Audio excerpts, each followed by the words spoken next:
بسم اللہ الرحمن الرحیم۔ ناظرین السلام علیکم۔ ناظرین کرام، یوں تو سبھی پرندے حضرت سلیمان علیہ السلام کے مسخر اور تابع فرمان تھے، لیکن آپ کا ہدہد آپ کی فرما برداری اور خدمت گزاری میں بہت مشہور تھا۔ اسی ہدہد نے آپ کو ملک سبا کی ملکہ بلقیس کے بارے میں خبر دی کہ وہ ایک بہت بڑے تخت پر بیٹھ کر سلطنت کرتی ہے اور اس کی قوم ستاروں کی پجاری ہے۔ جیسا کہ قرآن پاک کی سورہ نمل میں ارشاد باری تعالیٰ ہے کہ پھر ایک موقع پر حضرت سلیمان علیہ السلام نے پرندوں کا جائزہ لیا تو کہنے لگے، کیا بات ہے کہ مجھے ہدہد کہیں نظر نہیں آ رہا؟ اگر ایسی بات ہے تو میں اسے سخت سزا دوں گا اور اسے ذبح کر ڈالوں گا، یا وہ میرے سامنے کوئی معقول وجہ پیش کرے۔ تھوڑی ہی دیر گزری تھی کہ ہدہد آ گیا اور کہنے لگا، میں نے وہ کچھ معلوم کیا ہے جو ابھی تک آپ کو معلوم نہیں۔ میں ملک سبا کے متعلق ایک یقینی خبر آپ کے پاس لایا ہوں۔ میں نے دیکھا کہ ایک عورت ان پر حکمرانی کرتی ہے جسے سب کچھ عطا کیا گیا ہے اور اس کا تخت عظیم الشان ہے۔ میں نے یہ بھی دیکھا کہ وہ خود اور اس کی قوم اللہ کو چھوڑ کر سورج کو سجدہ کرتے ہیں، اور شیطان نے ان کے لیے ان کے اعمال کو آراستہ کر کے انہیں راہ حق سے روک دیا ہے، لہٰذا وہ راہ حق نہیں پا رہے۔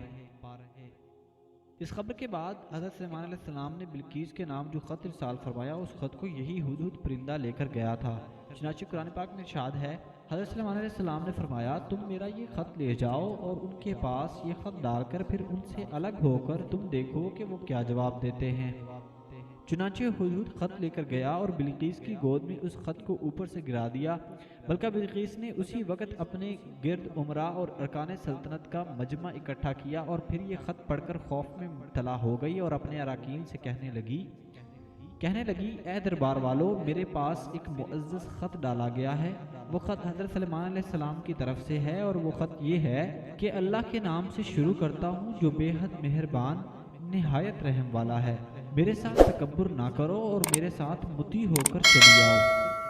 دوستو، خط سنا کر بلقیس نے اپنی سلطنت کے امیروں اور وزیروں سے مشورہ کیا تو ان لوگوں نے اپنی طاقت اور جنگی مہارت کا اظہار کرتے ہوئے حضرت سلیمان علیہ السلام سے جنگ کا ارادہ ظاہر کیا۔ اس وقت عقل مند بلقیس نے اپنے امیروں اور وزیروں کو سمجھایا کہ جنگ کرنا مناسب نہیں ہے، کیونکہ اس سے شہر ویران اور شہر کے عزت دار باشندے ذلیل و خوار ہو جائیں گے۔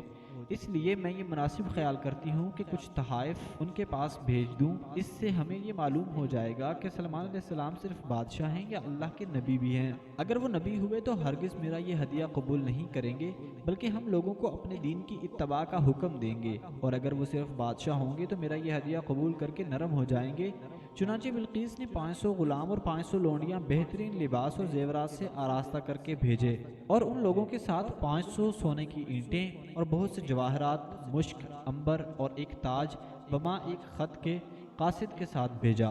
ہدہد یہ سب دیکھ کر روانہ ہو گیا اور حضرت سلیمان علیہ السلام کے دربار میں آ کے سب خبریں پہنچا دیں۔ چنانچہ بلقیس کا قاصد چند دنوں کے بعد جب تمام سامان لے کر دربار میں حاضر ہوا تو حضرت سلیمان علیہ السلام نے غضبناک ہو کر قاصد سے فرمایا، کیا مال سے میری مدد کرتے ہو؟ تو جو مجھے اللہ نے دیا بہتر ہے اس سے جو تم نے دیا، بلکہ تم ہی اپنے تحفے پر خوش رہو اور ان کی طرف واپس جاؤ۔ ہم ان پر ایسے لشکر لے کر پہنچیں گے جن کا وہ مقابلہ نہ کر سکیں گے، اور ہم انہیں وہاں سے ذلیل کر کے نکال دیں گے۔ چنانچہ اس کے بعد قاصد نے جب واپس آ کر بلقیس کو سارا ماجرا سنایا تو بلقیس حضرت سلیمان علیہ السلام کے دربار میں حاضر ہو گئی۔ حضرت سلیمان علیہ السلام کا دربار اور یہاں کے عجائبات دیکھ کر اس کو یقین آ گیا کہ حضرت سلیمان علیہ السلام خدا کے نبی برحق ہیں اور ان کی سلطنت بھی اللہ تعالیٰ کی طرف سے ہی ہے۔ حضرت سلیمان علیہ السلام نے بلقیس کو اپنے دین کی دعوت دی تو اس نے نہایت ہی خلوص کے ساتھ اسلام قبول کر لیا۔ پھر حضرت سلیمان علیہ السلام نے بلقیس سے نکاح کر کے اس کو اپنے محل میں رکھ لیا۔ ناظرین، اس سلسلے میں ہدہد نے جو کارنامے سر انجام دیے وہ بلا شبہ عجائبات عالم میں سے ہیں، جو یقیناً حضرت سلیمان علیہ السلام کی معجزات کا ایک نمونہ ہیں۔ لیکن اب سوال یہ ہے کہ تخت بلقیس کیا تھا اور کس طرح سے لایا گیا؟ تو دوستو، ملکہ سبا بلقیس کا تخت شاہی 80 گز لمبا اور 40 گز چوڑا تھا۔ یہ سونے چاندی اور طرح طرح کے جواہرات اور موتیوں سے آراستہ تھا۔ حضرت سلیمان علیہ السلام نے بلقیس کے قاصد اور ان کے تحائف کو ٹھکرا دیا اور اس کو یہ حکم نامہ بھیجا کہ وہ مسلمان ہو کر میرے دربار میں حاضر ہو جائے۔ تو آپ کے دل میں یہ خواہش پیدا ہوئی کہ بلقیس کے یہاں آنے سے پہلے اس کا تخت میرے دربار میں آ جائے۔